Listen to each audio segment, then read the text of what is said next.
The 2024 National Occupational Safety and Health Workshop was a convergence of industry experts, safety and health professionals, decision makers, and the academia. With the theme, Managing Work-Related Stress and the Well-Being of Employees, the workshop provided the opportunity for participants to learn new safety skills and ways of ensuring the well-being of employees. Regional President of the Association, His Royal Highness Olusegun Aderemi, in his keynote address, charged the participants to take advantage of the workshop to improve their safety and overall productivity at work. People tend to work and forget about what will happen to them at the end of the day. And we've seen a lot of people collapse during work. And we've also seen a lot of people getting stressed up, leading to death and so many other things.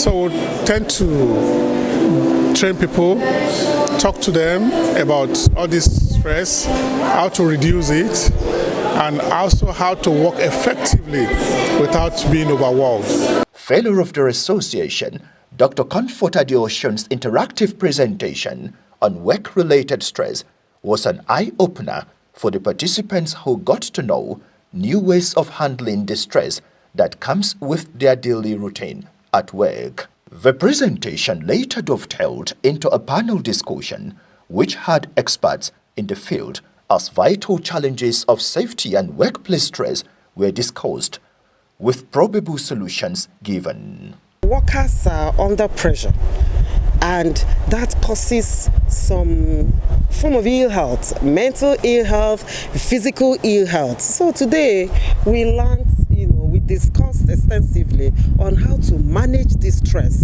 so that instead of becoming or having negative consequences, it can actually help you to build your capacity and think of better ways of overcoming the stress. In that light, the Occupational Safety and Health Association of Nigeria, OSH Association, has deemed it fit to tag a team to a workshop called the well-being of workers and managing stress in order to promote a healthy lifestyle and a good culture of well-being between employers and employee in the private and in the public sector.